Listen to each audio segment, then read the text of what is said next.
Yeah, me over the last couple of months, I've had a lot of dreams where I'm either picking up nuggets off the ground or it has something to do with gold. Last night, there was this young boy, he had this box and it was full of his mud or clay. And I'm like, what are you doing? He's like, oh, there's gold in this. And he was filling all these little boxes. And I'm looking and it's like, but it looks like mud. He says, no, we're going to go in here and we're going to do something and you're going to see all the gold. And I'm like, oh, that's really cool. So I was helping him fill all these boxes and pack them into this place. I woke up just before whatever he was going to do, and then I guess separate the gold from the mud and the dirt and that. So it was really interesting, and where I get this because there's one time I was walking in this like in a valley and there was like this big opening and it was these big giant nuggets and I was telling everybody, look man, you can fill your pockets, and everybody just started cramming these big giant nuggets in their pockets. So that's really cool. And that's the alchemist, though, the one that turns mud or something into gold, right? So I just see it as a symbol of abundance, like whatever I need or whatever energy or resources, it's there somewhere. Joe asked Mercedes yesterday if she's been recording her dreams and journaling them. Yeah.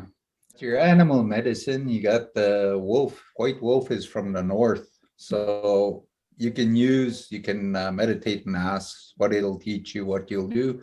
And they say usually if you have a wolf or something like that in your dreams, they live in packs. So you should have one in the east, south, and west, and they're different colors because they're always in packs, or they're very family orientated. But the white wolf is the wisdom and it's the north. Lots of ancient knowledge. I hope that helps because you can ask to connect with it. And I always say in the dreams, or if the animal spirits come to you in a meditation, it's an angel taking on that image.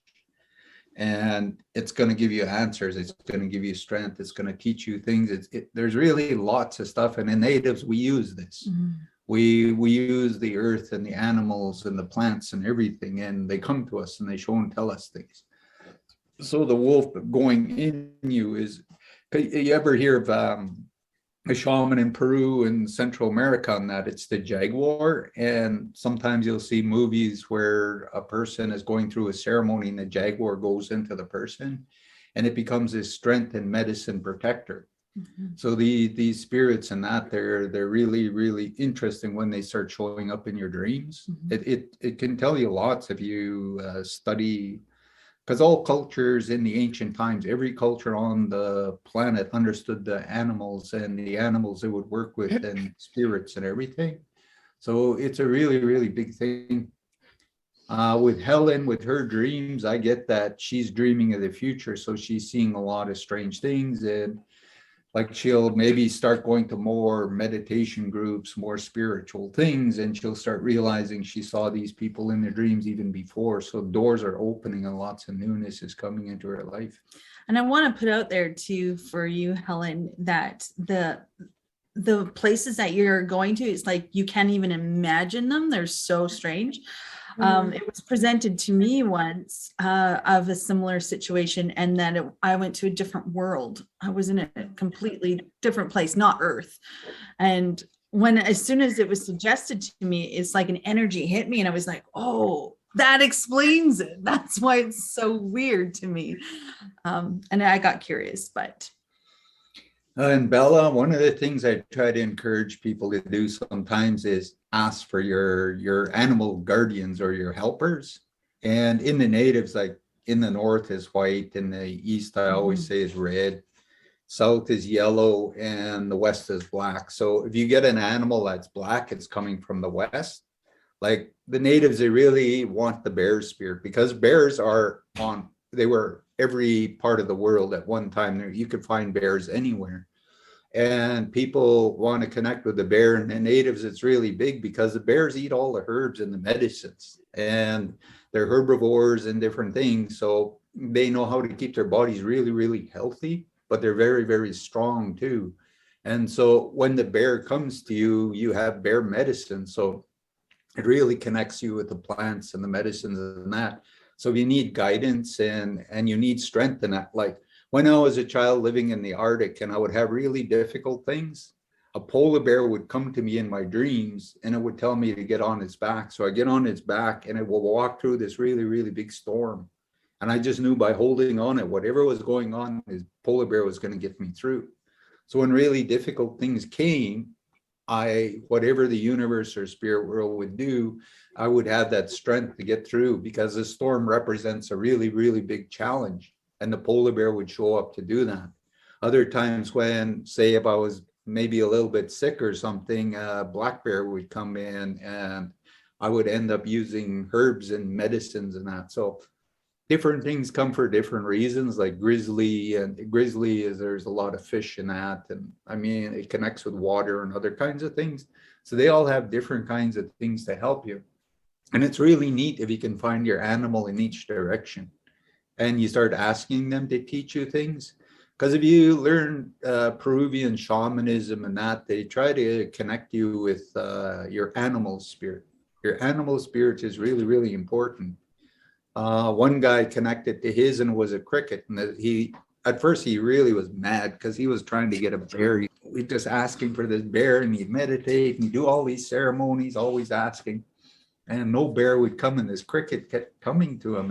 And one day the cricket said, "Get on my back." So he jumped on the back, and this cricket took him into the universe and took him all over the place. And then he started really loving this cricket because it was really, really amazing. It take him on these really magical little journeys in his dreams and in his meditation and everything. And he was like, I'm really glad I don't have a bear. And that was his ego. And the cricket is like really tiny, and he's a small little guy. And he says, this thing helps me so much when I need help. This little cricket comes along and it just gives me so many answers and shows me so many magical things. And long time ago in cultures, like there were beast masters, people could link with animals anywhere on the planet, and they could use the animal. And it's like your energy goes in and the animal can go places and show you things. And there's a connection through the universe, and you can connect with an eagle flying, or whatever, wherever you put your mind, even going into a mouse, and a mouse can go in somebody's house and look around and hear things, and you will see and hear stuff. So there's a lot of stuff like that in shamanism and other kinds of things. So I try to encourage people to sometimes find that, because there's lots of cool things in it. Yeah, just for Cindy and Ian, where we are talking about dreams, because it got kicked off with Banya sharing a dream that she had last night. It's all about symbology and different things. And I was just talking about animal spirits, because Bella had in her dream, a wolf jump into her. It's like ran and just went into her. So to natives, they just freak out. They're like, oh, powerful. They just be freaked right out and be just like, man, they'd be jumping around all excited if somebody told them that they had that experience. So I think it's really, really cool. Yeah. And so there was before, like, I don't know, quite a few months ago, sometime in the summer, we were talking about how you prepare for sleep. It's like meeting a lover, like you're going on a hot date, and you get all ready for it, which is how we can approach our sleep as the same thing. Because when we're going to sleep, our conscious mind is getting ready to like separate, and our subconscious is going to run the show. And our subconscious is running 24 hours a day. And our conscious self gets in the way of what our subconscious wants to share with us. When you're taking a problem or a question into your sleep, your subconscious will answer that for you. And I was doing that because this weekend, Joe and I are going to teach our first energy class. I don't know how it happened. All of a sudden, we're teaching a class, and we haven't done that yet outside of this group itself.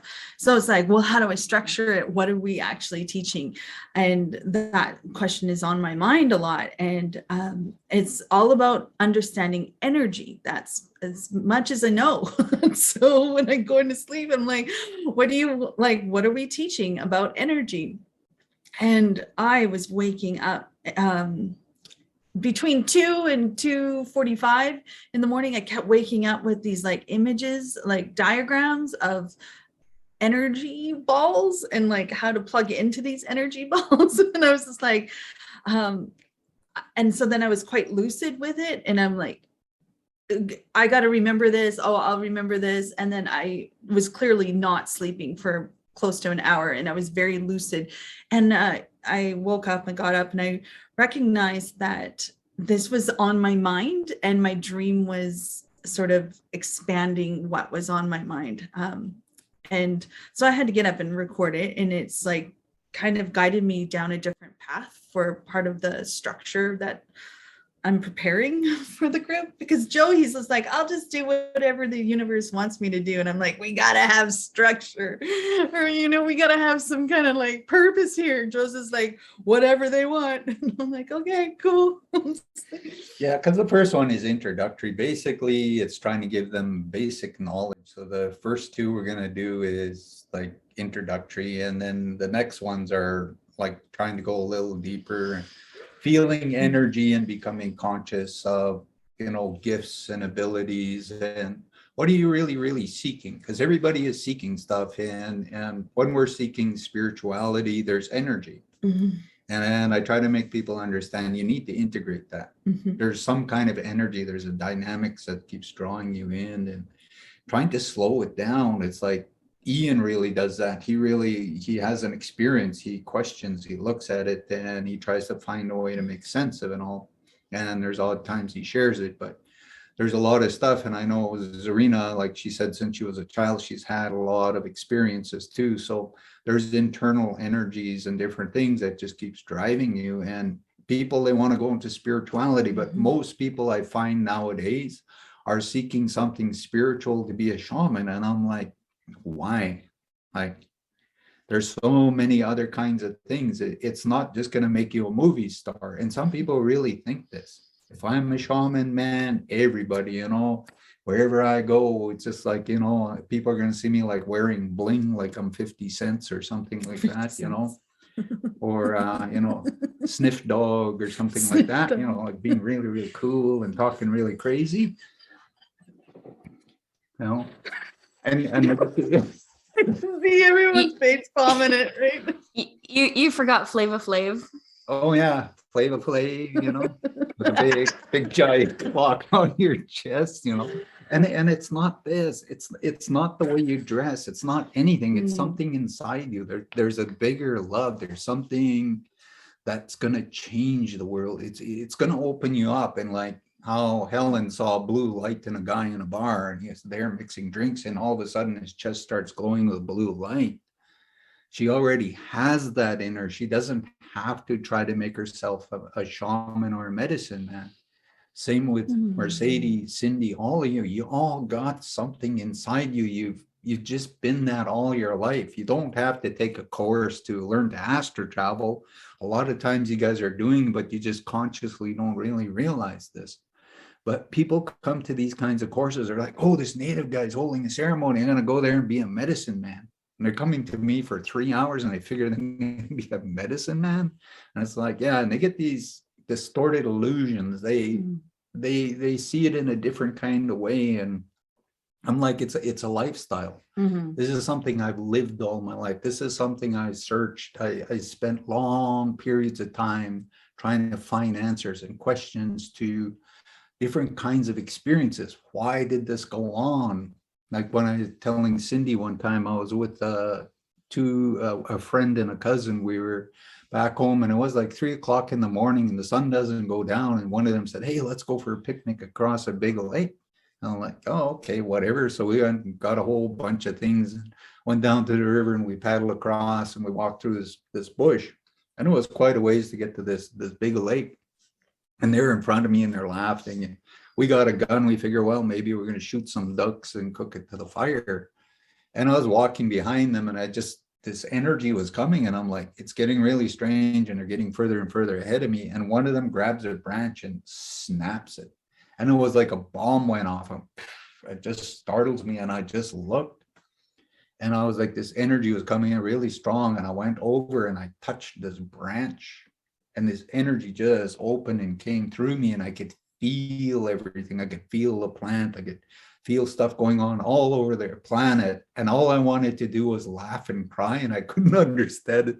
And I'm standing there, and I'm like 16, 17, right? And I'm just freaked, and my cousin and friends ahead of me, and they're not aware of this energy I'm in. I didn't even ask for it, right? It just was there, and I'm holding this branch, and tears are just running out of my eyes, and I want to laugh so freaking hard, but then I could feel the fears and everything on the planet. I could feel all kinds of stuff, and I'm just like, what's going on, right?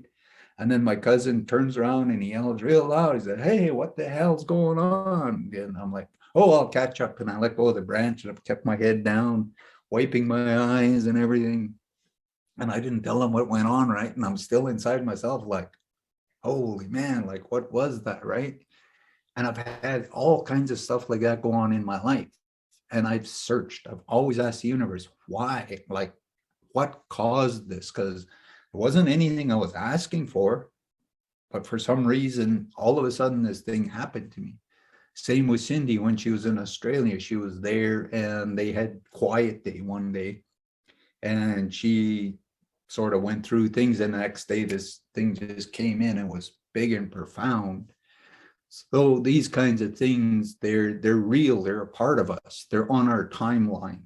And we get to a certain point and we have knowledge or energy, or there's some kind of gate or something in the universe opens, and we're receiving it, and we're meant to carry it because it's important to the future.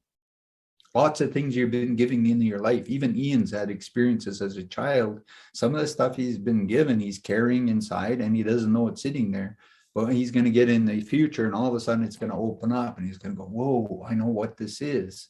You're going to understand what you need to do with it all.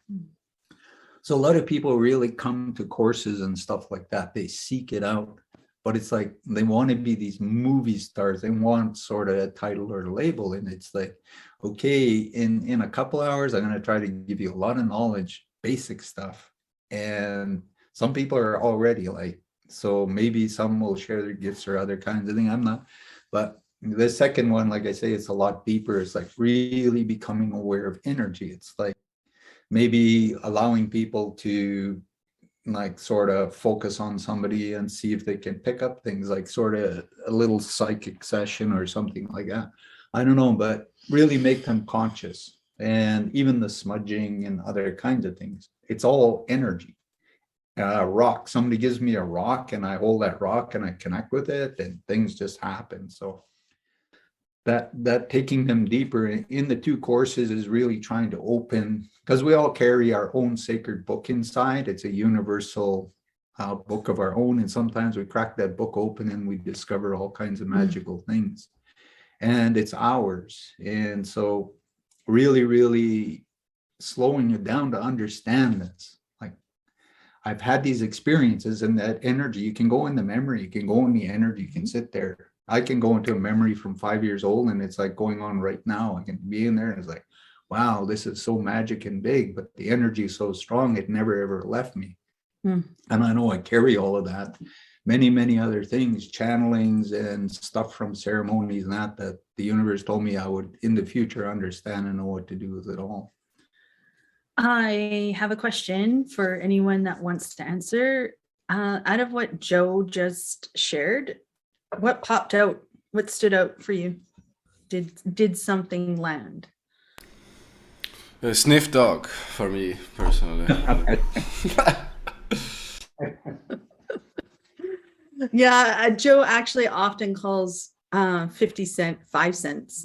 And so it was like, he didn't say 5 cents this time. Yeah. Because I know a lot of people trying to be rap people, and they all see themselves as 50 cents. And I'll say, oh, you're going to be 5 cents? And they look at me and they just sort They're of shudder. confused. Because, they're not going to be him, but, they might be a part of something of that, but not the whole 50 cents. Be 5 cents maybe. Oh, what I liked on a different level was when you said that the energy stays with you. It didn't go anywhere. Now that the experience is over, and as soon as you think about it, or you can step back into the energy didn't leave when the experience ended. And it's like, what does that mean for me? And I look at like whatever happened in Australia, where I understood it, a bigger energy. It's like, it's still there. It's kind of like, I know it's still there, but then I feel very here. You know, it's like, how do you step in and out of that? And that's where a lot of people, like, you can't explain these things. You have to sort of own them because they're your experience. There's an energy package, something that's been given to you, and somewhere it's implanted in you, whether you want to recognize it or not. So people go, oh yeah, that was just a daydream, or oh, that was just, my imagination, and they'll blow it off and push it away. And the universe will try somehow to trigger you to go back and remember that and recall it, and maybe slow it down and look at it.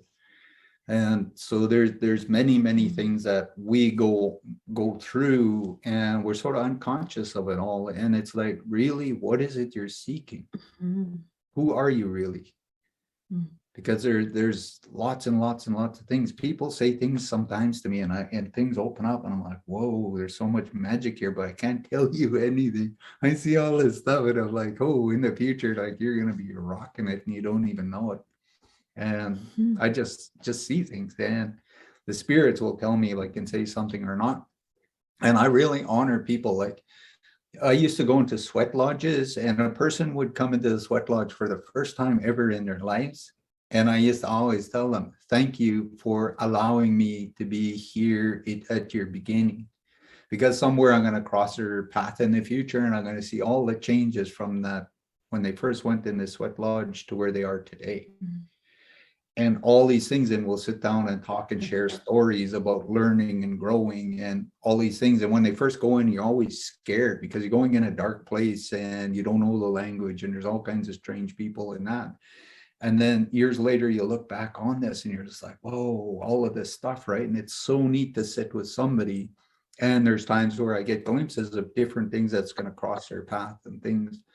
And sometimes I'm asked to talk with them, and sometimes connect them with them a little different here and there. But like I say, there's so many magical things in so many ways. And it's like, what are you really seeking? What is, because we're always questioning God, and everybody wants to make God an illusion. Oh, this world, is it real, not real? Oh, is it flat or is it round? The universe will prove everything as time goes on. You will understand it all. And there's many different dynamics that throws things around. I just know when I'm showing things, everything is real, and it always proves itself out. Like what Helen is seeing in her dreams, all these strange people and things. When she's in it, she can go, oh, I already seen this. Oh, I already saw you in dreams, and that. She's going to start recalling. She's going to start seeing and realizing she already sees and knows this. So she has that ability to see into her future through her dreams and things.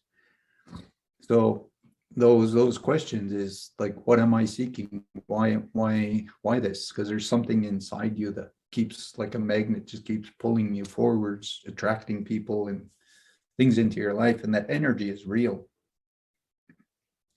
I mean, I've used this a lot when I do the Silver Method training, when people actually remember everything they had in their past lives, or not necessarily past life, but in the past. But I'm also thinking this is not, I mean, we perceive it as past, but it's just a record that we're accessing.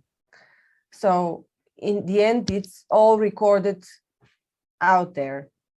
It's recorded in the Akashic records, and we're just accessing all the information. It's not like we're keeping this energy all the time. With our intention, we're accessing it. And yeah, the energy is there. The more vivid you make it, of course, every image mixed with emotion also contains energy with it. I'm really aware of that. Like I say, there's times where I sit with a person and I see their whole life, everything, and they don't know it. And like, all I know is it opens up. I'm showing everything, and I'm like, oh, and I'm like, so what am I supposed to do with that? And sometimes people don't realize and know that. Akashic Records is a really interesting one, because everybody accesses it through dreams and so many things. And that's where I encourage people, ask to see your future, because it will be shown to you. I want to share something that I've come to learn of sort of an interpretation or understanding of this topic from that Roundfoot book, The Beginner's Guide to Creating Reality. And so he's saying there that our spirit is the source that we draw energy from, and that we're creating our reality through. And then and he's saying if you're misusing the source, like your body feeds off of your spirit, and then it speeds up the aging process. That's besides the point. That's not what I'm getting at. Is the way that it's like, what is the energy that we're tapping into when we're creating our lives? Like, have you ever thought of that? I didn't think about that at all myself. And then I recognize that in this group, we are always guiding you or ourselves to tap into that infinite supply of energy, the universe. And we're going to send that energy to each person. But why aren't we creating our lives and from that same energy source? You know, it's like with that intention of where we go with our thoughts. And it's like, if we're streaming something like that infinite energy, then we like how. But this is what we're doing with the pot, aren't we? Yes. We're putting everything in the pot. Yeah. But why do we only just do it here? You know, it's like, why aren't we doing it on a daily basis with our intention for our day kind of thing? It's like, I mean, have any of you done that, create your day at the beginning of the morning, and you're like, hey, this is what I'm going to achieve or experience throughout the day? Yeah, it's quite transformative. Hey. And it's like, well, then I thought, well, why not I guess I wasn't doing it. And but the idea came from somewhere where it was like, why not, when creating your day in the morning or in the evening before bed, is that you intentionally create where you're going to plug your energy focus into, or like your energy supply. It's like, hey, I'm going to tap into that universal energy, and I'm going to brush my teeth, and then I'm going to create, you know, breakfast. And, you know, it's like you're intentionally knowing where you're drawing energy from with your thoughts. How does that feel? Yeah, it's good. There's always things streaming, and if you're really, really trying to access the creator, things stream in. So there's a lot of thoughts, lots of different things. Mm-hmm. And you can open up and see a lot of things and move throughout the day and being conscious, creating and manifesting and doing stuff. I really like that when I get glimpses of the whole day and I know what's going to go on. Say in the evening, I had somebody saying they want me to go to a meditation, and I go there and I already know all the people that are there and everything. Mm-hmm. So it's a part of your mind you start to access. You become conscious, and that's where I'm like, in your mind has millions and millions of little doors. It's how do you open and close that? Yeah, that's the point. and the idea is, the more you practice these things, you start realizing there's a part of your brain you had closed off. When you were a child, you accessed it all. It was very easy. You didn't understand the world and all these other things they program. So it's sort of deprogramming a few things inside yourself and accepting these things. And I've learned to accept really lots of things where I can just shift into something really fast and out. And people are like, how do you do that? And I'm like, I don't know. It's just normal. I've been doing it all my life. It's like breathing. And I say, all of you should be that way. I believe all of you are, because when you were a child, you had access all to that, but there's certain kinds of beliefs or kinds of programmings that you need to recognize and release and go, oh, there's something curious here. I'm really curious. What is it the universe trying to show me? And something will open, and then they'll see if you're curious. Will you open it up more? Will you access and use it? Because there's reasons why they give you this ability to open up energies and do lots of different things. And if you use it in the right way, it just gets a lot bigger. Then it triggers other things to happen. And in your mind, it just keeps opening a lot more. And prayer and chant and doing this stuff in the morning at night really, really helps your brain to realize it's going to give you permission to go into all of these things. And it's like, how do you consciously do that? Because you become fully aware of it and how your body feels and what goes on and all kinds of energy. And like I say, just after a while, it becomes like breathing. Yeah. So you start somewhere, and just suggesting this to you, if it landed for you or not, taking that time out in the morning or in the evening, and intentionally tap into that infinite supply of energy like we do here, and create with that energy. It's like allowing God's energy to create your life is kind of So what loving that who is. I am, because a lot of us, we find reasons not to love ourselves. When you're not really loving yourself, you're not connecting into that God source, that higher part. When you're really happy and you're in tune with yourself and everything opens up. But if you're beating yourself up over things, then it's like your brain closes down and it separates and goes over here. So it's learning how to shift past that. It's allowing yourself to open a certain part of yourself, because it is an energy from Creator. We all carry it, and we were born with it. And it's just the world and genetics and the way the body sometimes is very, very overpowering. It will pull you and it won't let go. And it's like, how can I shift past what my body is trying to do or say? How am I in control of that? And once you master that, the body's not doing that, and your surroundings, that's why I say like sight, sound, smells, and other things are very, very powerful, because there's stimulants. It's going to trigger your brain to automatically do something. Are you in command of your brain? So say something in the past that would just trigger you to go into fear or fright or something. And when that happens, you're just sitting there and you're like, whoa, that didn't affect me anymore. And that's where I'm like, who am I? What am I doing? What am I searching for? It's like learning to love you, everything you've experienced and gone on in your life. You have to love it all. You have to truly love, because there was a reason and a purpose to it all, or you wouldn't have done it and experienced it. Somewhere you'll find the strength and the good in it, and then you'll learn how to love, and it'll open that your mind so big. Cindy read a little part in the Ramtha this morning on that. I did. I was just a little bit somewhere else with that, like loving yourself. No one else is going to do that for you.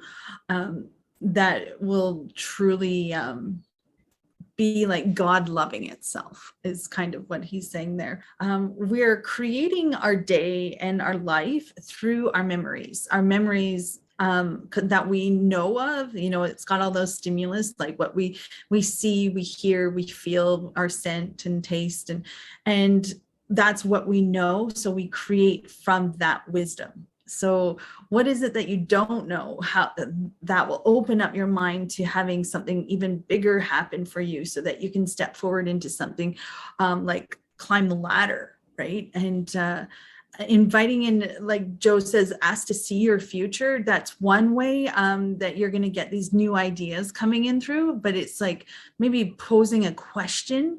What is a new experience for my senses that I haven't had before, or invite in something transformative, like, because you want to create your future, not so much from your past, but something that's more expanded. And that's where I always like seek knowledge, because if you're really seeking knowledge, you're going to seek something new. That's where I'm like a meditation group. I go to a lot of meditations groups. Like in the past, I went to so many things, and in every group I would meet somebody very interesting, and they would share things, or they read books, and I would get to explore and sit in that, and it was new. And I mean, it was like after I left the Arctic and I got to Edmonton and I started learning about I Ching. I'd never heard of I Ching in my life. And all of a sudden I meet this guy and he says, hey, you ever heard of I Ching? And I'm like, oh, no, but I'm curious. So he takes out this book and he starts explaining, and he takes these Chinese coins and he starts throwing them and he starts telling me all this stuff. And I'm like, whoa, like this is freaking awesome. So he gives me the book and I play with it for about a week or more, and I ask it questions and it gives me answers and that, and I could see the good in it. And then I just always was meeting new people all the time. There was always something really, really exciting.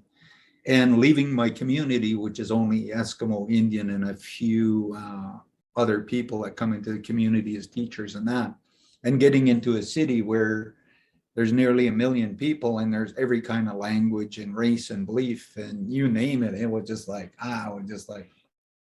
wide open. It's like, okay, what can I learn? Where can I go?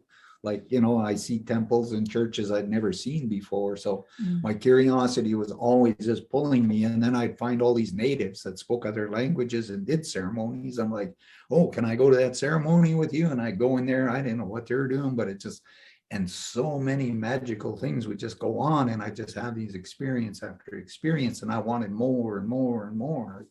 And like I say, there's some very, very beautiful things. And it wasn't on memory. Mhm. Because every time I went into something, I had to learn something new and I had to try to figure it out. And I'd stay with it for as long as I could. And then it felt like it was done. And then I would move off. And elders and people, like some elders would invite me over for tea and they'd end up channeling for like 7 hours. And I'm sitting there and the universe is talking through them and they're just in this altered state. And I'm sitting there and going, okay, I'm listening. Yep. And then I'm trying to just, you know, whatever's coming through here is like, I don't know why, but here I am. And I just got to sit through it. So there's lots and lots of magic and it's everywhere. And when you ask the universe to really open that up around you, man, there's some amazing things that start showing up. That's a good question. Ask the universe to open up the magic around you and experience that magic. It's like spirit family. It's like ancient cultures. There's knowledge and wisdom. It's so much stuff everywhere. And maybe they're just going to let you to use psychometry. Maybe they're going to let you go to one of those old domes in Europe where they used to do all kinds of stuff. And you go and you put your hand on there and then you access all that knowledge. Or maybe you're told to go to Stonehenge and you put your hands on the rocks and you get 10,000 years of knowledge from Stonehenge, and it's just downloaded into you to share with the world. Because Stonehenge is way bigger. It used to have capstones. And each month they did a certain ceremony that connected to the universe and other galaxies and higher beings, and it would open portholes and doorways. There's lots of other kind of hidden magic. And if you really ask and you're meant to, you go to one of these places, man, you could be a walking universal library. Why not?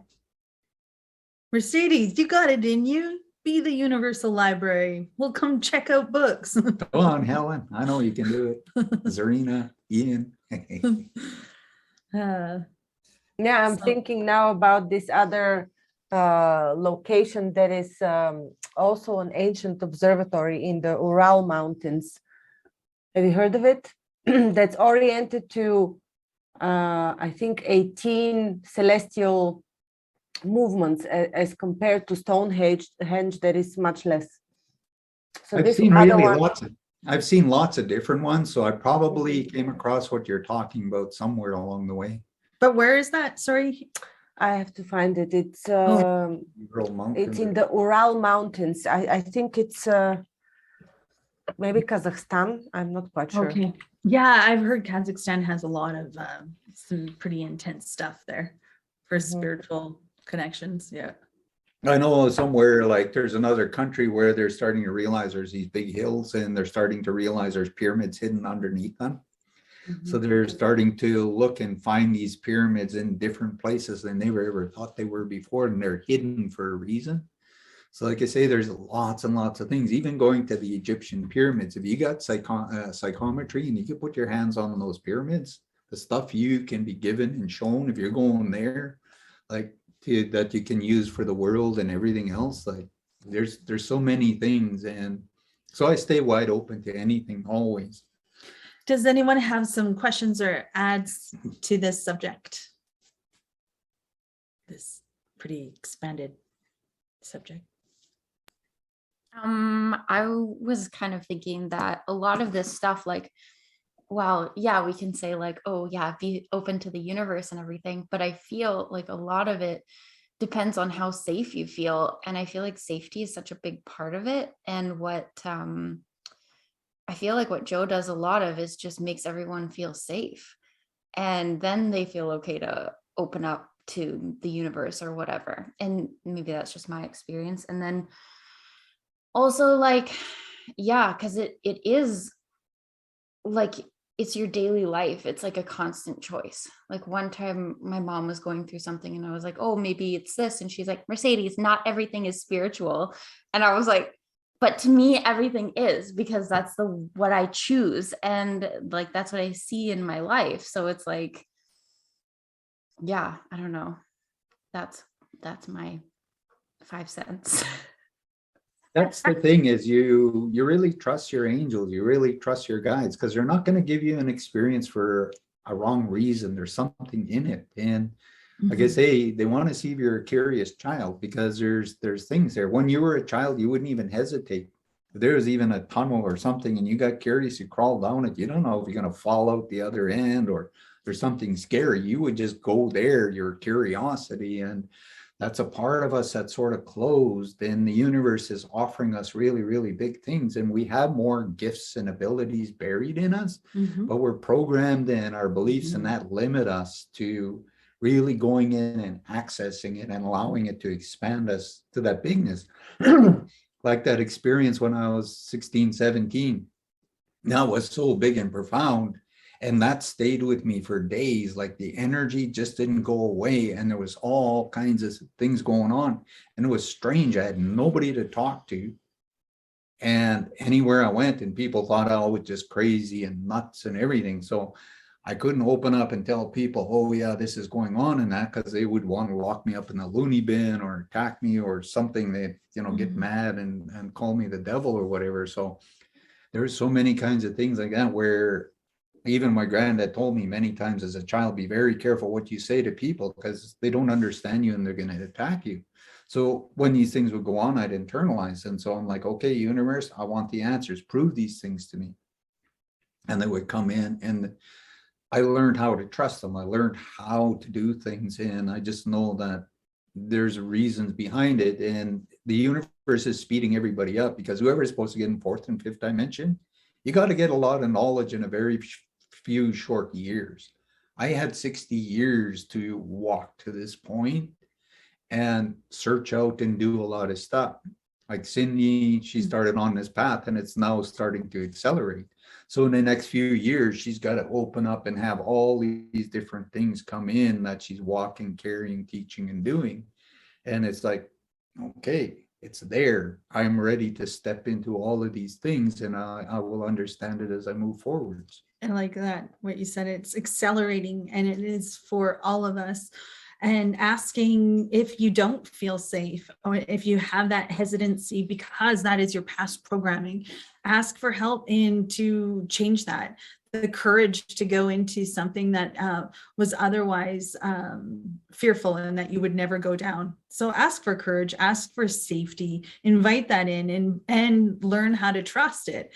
Ask to understand that trust of the universe, if that's the case for you. I really like Banya. She's always excited and curious. So she just ends up in things, and she has these big experiences and just stuff goes on all the time. And she hasn't shut that off. She's always kept it open, and it's always been there. And like I say, there's lots of magic in it. And I just know people have so many different kinds of gifts, and they'll go into it a little bit and then they'll close it. They'll go into it a little bit and close it. Mhm. It's like Ian's having experiences, and he's lots of things are going on. It's accelerating and getting faster. And the stronger he desires it, the quicker and faster things are getting. Energies, all kinds of things. And like I say, open up whatever's around you, because you're going to get drawn to all sorts of things, and you're going to get downloads. You're going to have all kinds of things go on. I really like that I'm around Cindy and Mercedes, because I share really lots with them, and I try to open up their energies and hold space and different things for more things to come in, so they can step in and move quicker into things. And in the meditation, I say prayers and do lots different things for everybody in this meditation. And I always pray that you're all gonna have the answers and the energy and the information you need to be successful on this journey you came here. Whatever you're going to do into the future, you're going to receive it. And I believe and I pray in this. And I hold that for all of you, because my granddad did that for me. He looked way into my future and he told me, one day, way in the future, you're going to understand all of this. When you do understand it, you're going to share it and you're going to help the whole world. There's all these things. And he would see way into my future and tell me stuff. As a child, it's just my granddad. But as I went through life and these things happened, I'm like, holy crap, that was freaking awesome. But it was very scary because, like I said, I couldn't share with people. People wanted to hurt me. They were afraid of me. Even my mother, she would attack me. So I had to be very careful with my experiences. And there are people who got attracted to me who were negative, and they wanted all of this stuff, and they were trying to trick me and all kinds of stuff. So I had to learn to be very, very cautious. So I choose to share different kinds of things when I feel it's safe and if it's the right people.